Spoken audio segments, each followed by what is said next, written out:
Nako, heto na po mga kaubayan, nagkabistuhan na. Buying gumapang na. Aba, pahiya na naman si Buying mga kaubayan. Ang tanong, sang-ayon ka ba sa tsa or hindi? Nagkabistuhan na.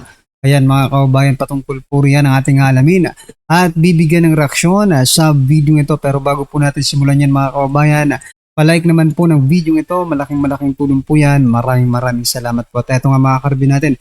Bago po natin i-play yung video, eto pasadahan po muna natin itong mga nagtitrending na balita dito po sa social media. At eto nga po, palakpakan po natin itong pinakabagong pahayag ni Senate President Alan Peter Cayetano. Sabi niya po kasi dito mga kaubayan, ang campaign against drugs is a human rights campaign.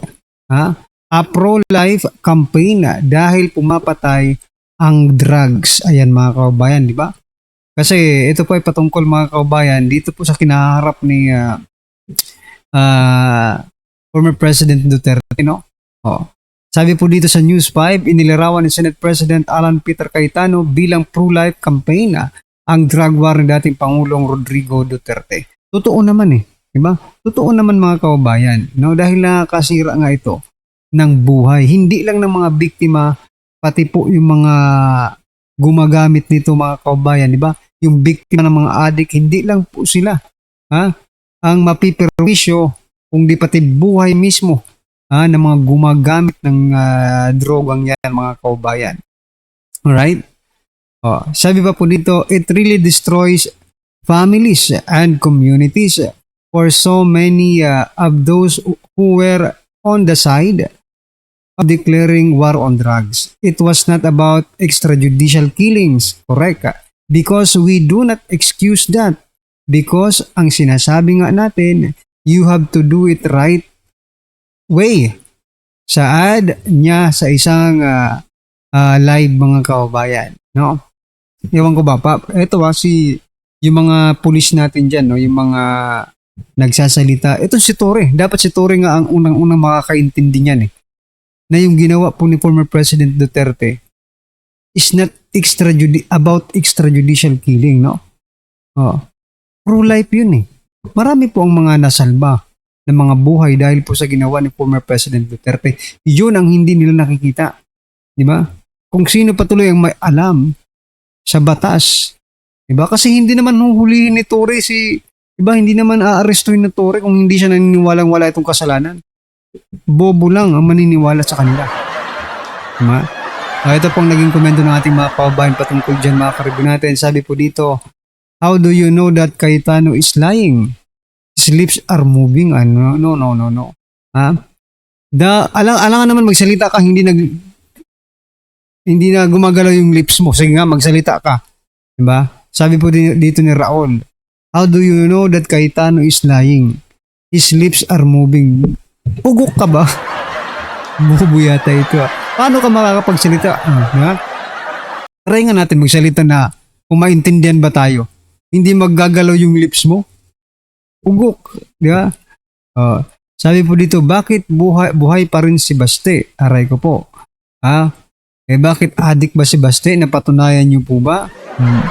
Ayan na. Lumalakad na ang mind conditioning. Hindi po yan mind conditioning. Yan ang totoo. Sabi po dito ni Estrella,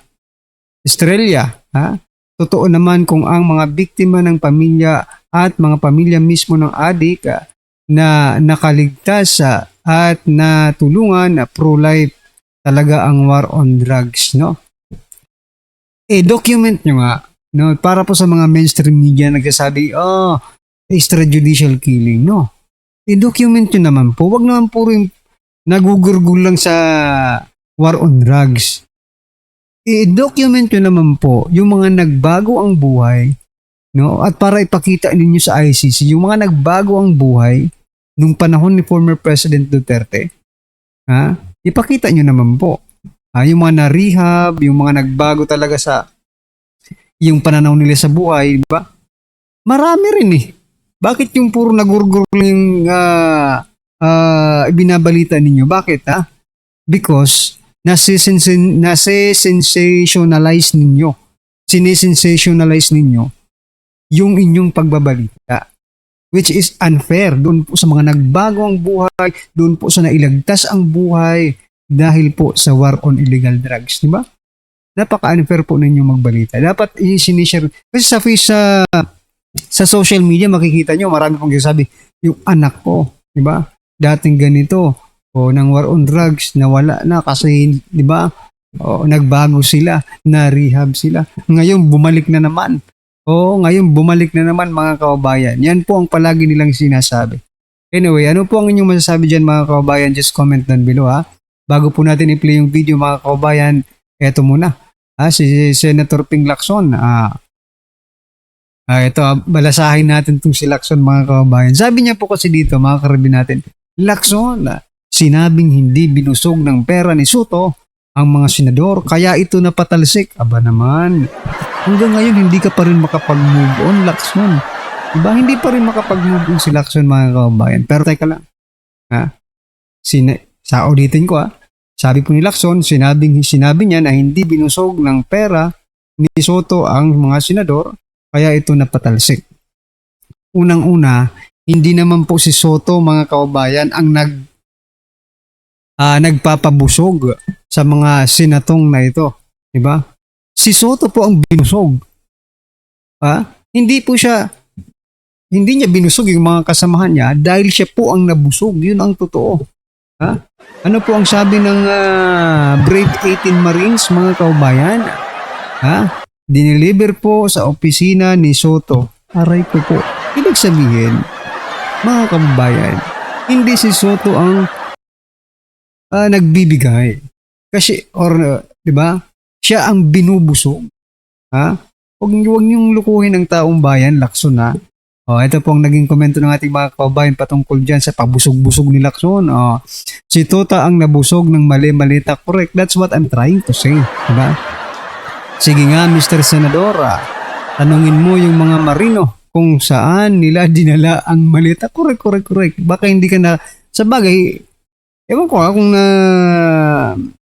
napanood ba ni Lacson, narinig ba ni Lacson yung statement ng mga Marines, di ba? Parang hindi naman. Pero siya ang Blue Ribbon Chairman, Birds of the same feather flock together. O bakit ba pinagtatanggol mo?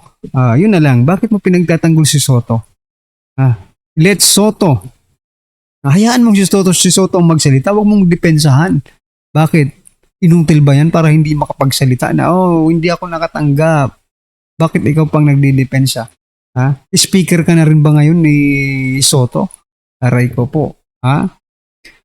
Inamin din na may bigayan talaga. Correct, di ba? Parang inamin niya na rin dito sa kanyang statement, mga kababayan, na mayroon talagang bigayan, di ba, na nangyayari. Hindi man nabusog, no? Tamang kabusugan lang ang di ba? At least meron, hindi lang busog. Di ba? Parang ganun ang lumalabas dito. Anyway, bago po natin, ito, last na po ito kasi gusto ko lang po itong i-share mga kababayan. Yan, no? Ito ang mga busog ngayon. Sabi po kasi dito, nasa 5 private prosecutor tutulong sa VP Sara impeachment trial. Ayon po yan kay Adjong. Aba, teka lang. Ang dami naman yung private prosecutor na yan, mga kababayan. Saan nyo naman kukunin yung pambayad dyan? Libre lang po ba ang serbisyo nila?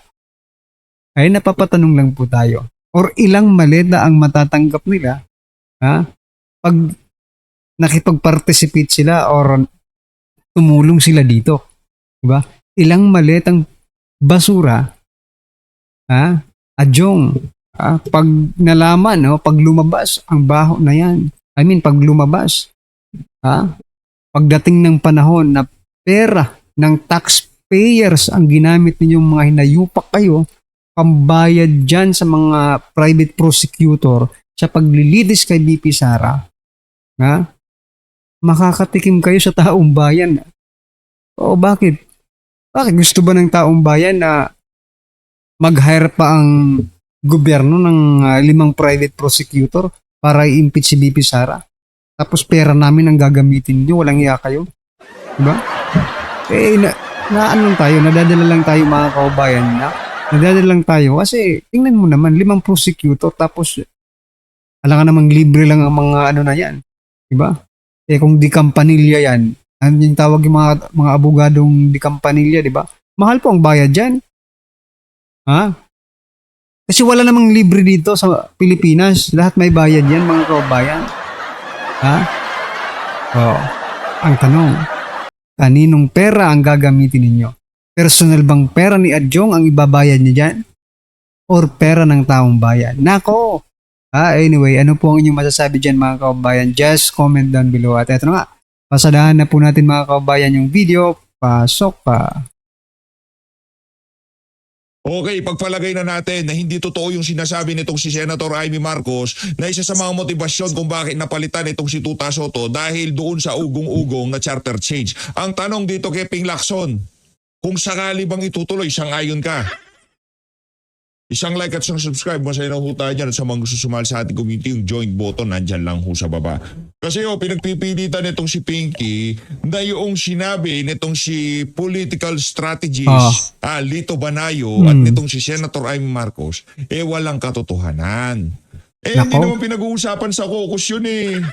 Pag nakikipag-meeting daw, di umano itong si Tuta Soto, dito kay Boji D, dito kay Puno ata, kung di tayo nagkakamali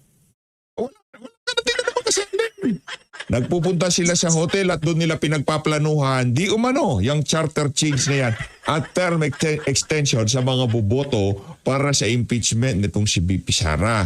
Walang eleksyon na mangyayari sa 2028. Dito muna tayo kay Idol J. Palakpakan natin, isa sa mga banateros. Isa sa mga nga pinapanood nating mga vlogger na yung mga panahon na to. Bakit? Una sa lahat, may prinsipyo. May prinsipyo ho yung mga yan. May paninindigan at talagang solidong Duterte supporter. Hindi ho tayo pwedeng magkamali dyan. Rekta ho tayo dito kay Idol G. Game. Eto mga banateros, breaking news. Naku, yan ang gusto ko eh. Yung mga ganyan, pagka sinundot kayo ng ganyan, ito si J. Guevara. Eto mga break. Isusunod naman nila, talagang uubusin ho nila lahat ng majority. Yan. No? Correct. Para tuluyan na talagang ma-impeach si BP Sara at hindi na sila mamroblema sa darating na 2028 election. Iniisa-isa na nga At na nila ang pagiging Prime Minister ni Marcos Jr. or ni Martin Romualdez. Alam naman ho natin kamakailan lang ay si Jinggoy Estrada ho yung punteriya nila. At syempre, si Senator Chis Escudero. Andyan din si Senator Bato de la Rosa na hinahanap nila at sinasabihan nila na pugante. Andyan din si Senator Bongo na sinasabi nilang siya naman ang isusunod na aarestuhin. Bababaan ng warrant of arrest ng ICC. So talaga ay uubusin ho nila etong majority. Hindi ko tayo magtataka kung itong biglang ang isusunod nilang arestuhin itong si Senator Bongo. Hindi ko tayo magtataka dyan. Diba? Sila di ba tinatag sila bilang mga co-conspirator diyan sa kaso nitong si dating Pangulong Rodrigo Duterte. Hindi ko tayo magtataka kung meron na si Aguirre, meron na itong si Danao, yung mga nakapaligid kay dating Pangulong Rodrigo Duterte nung nagdaang election. Uubusin ho talaga nila. Pero ang priority talaga yung nasa pinakataas yung mga sitting senator. Kasi may boses sa Senado, nakakapagsalita sa impeachment ni VP Sara, makakapagtanong sila yung mga punto de vista talagang kung paano yung pinag-divide ng prosecution o ng mga taga-Injustice Committee yung trabaho para masiraan si VP Sara at itong si Atty. Manscarpio sa mainstream media noong naghihiring pa sila, ganun din ang mangyayari dapat dyan. Pagdating sa Senado, dyan na tayo magkakaalaman, magtatanong na yung mga individual na walang kabayas-bayas pagdating sa impeachment ni VP Sara. Doon lang tayo sa katotohanan. Di ba? Wala naman. At yun po, mga kababayan, ang inaantay lang lahat, di ba? Oo. Aminin mo man sa hindi, ikaw na nanonood ngayon, mga kababayan, talagang yan po ang gusto-gusto natin, no? Yung talagang makapag-depensa na. Kasi doon sa House of Representatives, wala tayong nagawa di ba? Hanggang tingin na lang tayo. Hanggang tingin na lang tayo na ini-impeach nila si BP Sara. Pero pagkakataong ito, sa Senado, mga kababayan, no? Hindi na po magiging pipi ang depensa ni BP Sara. Lalaban na, mga kababayan, ng patas, di ba? tayo problema dyan. Tayo nga confident tayo taga-suporta lang tayo. Pero yung ating okay, pagpalagay na natin na hindi totoo Ngayon mukhang mauuna pa atang maaresto si Senator Bato at mas mauuna pa atang makasuhan si Senator Marcoleta kaysa kay Romualdez at kay Bunuan. Eto mga banateros, breaking news. Ayun, ha? Ayan ang masasabi nyo dyan sa ano na yan. Actually, natalakay na ata natin yung kay Senator Rodante Marcoleta. Dito sa bahagi ng video natin na to, itutuloy na lang ho natin itong video na to ni Sen Dante, ha? Panoorin ho natin. Continuation ho ito ng pagbalagbag nitong si Senator Rodante Marcoleta dito kay Antonio Carpio. Sa iyo, punta ka marami sa salita ngayon. Sir, binabagod sila. Meron pa mga dean ng College of Law. Din na yan, tsaka yung magagaling na mga abogado. Yung Dean Mel Santa Maria, yung laging ini-interview nitong si Manong Ted Pailon, no? Bataan yan yun eh. Doon sa Pilipinas. Isang napakasimpleng patakaran ng ating Korte Suprema. Kapag ang isang kaso ay pinag-uusapan, nililitigate pa lang. Opo. Huwag kayong gumagawa ng kung ano. Ako naman kaya ginagawa ko because sa tungkulin ko sa Senado. Oho. Inaatake ang ganito, inaatake yung ganito, at tatayo sila ng ganito. Karapatan ko na gamitin din ang nalalaman ko para kontrahin ang kanilang opinion. Without necessarily addressing the merits of the case. Tama po naman. Di ba? Sila, ayun na lang, nandun lang sila, pakape-kape lang to. Kung magsalita, akala mo Parang hindi ang buong katotohanan, Parang akala mo nandun lang siya sa bulwagan ng Senado. Parang sila ang abogado ng kalaban ni Senador Bato de la Rosa. Hindi kasi paano, yung iba naman kasi sa amin, mas gusto silang kinakausap, yung mga ganun. Pupunta sa media, alam mo, nagpasya kang maging senador, nagpaboto ka, nangampanya ka Nagkataon na, binoto ka, may naniwala pa sa'yo, kahit pa paano. Hindi naging senador ka, di ba? Opo. Alam naman niya na ang Senado is a parliamentary body. Yes po. Oho. It is a deliberative assembly. Hindi naman siya tatayo doon makiharap ng debate. Yun lang po. Pupunta siya sa radyo, pupunta siya sa television. Sabi nga, Ayun yung si Ping Lacson, mahilig yan eh. Mayat-maya mayroong nagpapa-interview. napasulat sa Biblia. Na? Hahanapin mo siyang masikap, hindi mo siya matagpuan. Oo nga po. Hindi siya pupunta siya sa lounge. Nakakit siya sa opisina. Pero magsasalita pag tatakbo. Meron ba naman ganun? Oho. Pero ngayon sa nagbago, kung sino daw po yung mga senador na magbibigay proteksyon kay Senador Bato de la Rosa, baka madamay daw ang mga senador na ito. Sabi nino. Sabi nila po ng DOJ. Si Bida. At yung daw pong mga nagpataka sa kanya, doon sa Senado, ay baka daw habulin din ang batas. Ako, masasabi ko lang sa hintayin mo kasi kung ano ang sasabihin ng Korte Suprema. Hindi mo ba alam na sinabi niya klarong-klaro yon? Opo. Hindi pa kami tapos doon sa main case. Yung merit ng kaso, pagdidebati. Nako, kung yan po ang mangyayari mga kaubayan, lahat po ng mga tumulong kay Senator Bato, ay dadalhin nyo ba sa ICC yan? Wala namang mga kaso yan dito sa Pilipinas kasi nga walang kaso dito si Senator Bato. Diba? Dadalhin nyo ba sa ICC ang lahat ng yan, mga kaubayan? For example na lang, may isang grupo, okay? Or tayong lahat na DDS. Sabihin natin, kami ang tumulong kay Senator Bato de la Rosa. Uhulihin nyo ba kaming lahat? Ipapadala nyo ba kami sa ICC?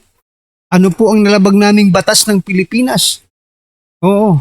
Kasi wala naman pong kaso, diba? Hindi naman po pugante ng Pilipinas. Si Senator Bato. Pugante ba si Senator Bato ng Pilipinas? Hindi. ICC lang, mga kaubayan. Diba? Membro ba tayo ng ICC? Hindi. Ngayon, huhulihin mo ba lahat ng DDS, for example na lang, na magkakanlong kay Senator Bato de la Rosa? Ayun ang tanong mga kaubayan. Kasi napakabubo naman kung magpapahuli tayong lahat, tapos wala naman po palang kaso dito sa Pilipinas si Senator Bato de la Rosa. Diba? Kasuhan nyo muna dito. Dito nyo muna i-try, si Senator Bato de la Rosa. alam nyo, hindi na po mangyayari, no? Hindi na po mangyayari yung nangyari kay former President Duterte na uulitin nyo ulit. Magkikidnap ulit kayo ng Pilipino. Sinasabi pa ni Matibag na, marami pang lalabas na mga arrest warrant. Isusunod nyo si Bongo? Sino pa susunod nyo? Si Senator Amy Marcos? Dahil tumulong din yan Aarestuhin nyo silang lahat. Sa anong kaso ang tanong? Diba? Tayo po hindi abogado. Tayo po hindi abogado, mga kababayan. Pero, diba, common sense naman. Kung wala kang kaso dito sa Pilipinas, diba? Kasi nga hindi tanggap ng taong bayan ang ICC na yan Bakit nyo ba pinagpipilit yan? Hinayupak naman. Diba? Anyway, ano po ang inyong masasabi dyan, mga kababayan, na iniisa-isa na po itong mga majority. Ngayon latest si Senator Rodante Marcoleta na ang kanilang ginigipit. Una si Senator Jinggoy, si Senator Villanueva, 'di ba? Ginigipit din sino pa ba? Senator Jinggoy, si Senator Chis Escudero. Mukhang talaga. Eto nga, ang nakikita lang, Remulla and DOJ. Eto ang tanong sa inyo. Ang nakikita lang po ba ng batas ninyo, na lumalabag sa mga batas sa konstitusyon ng Pilipinas ay yung majority block ng Senado? Wala po ba kayong nakikitang mga lawsuit, no? Na pwede ninyong ikaso dito sa mga minority block ng Senado? Para lang ba sa majority block ang batas ng Pilipinas? Hindi ba saklaw ng batas ng Pilipinas ang minority block? Kasi kung talagang hahalongkayin nyo ang buhay, no? Buhay politiko ng mga hinayupak na ng masa majority na yan, may makikita kayo. Sa Risa Hontiveros nga lang, sa PhilHealth, pwede nyo ng Di ba? Bakit hindi kayo gumagalaw? Marami pong nag-comment. Risa Hontiveros, yung sa PhilHealth, bakit hindi nag-iingay si Ombudsman Boying Remulla? Yun ang tanong dyan, mga kababayan. No? Talagang ginagamit, ayaw man nilang aminin that they are weaponizing Ombudsman, DOJ, all the agencies. They weaponize all the agencies sa panggigipit. Okay? Dito po sa ating majority block, no? Sa group po ni Senate President Cayetano. Grabe ang politika sa Pilipinas. Anyway, ano po ang inyong opinion, reaction patungkol dyan, mga kababayan? Just comment down below. At syempre, huwag pong kalimutang i-like ang video nito. Malaking tulong po yan. Maraming salamat po.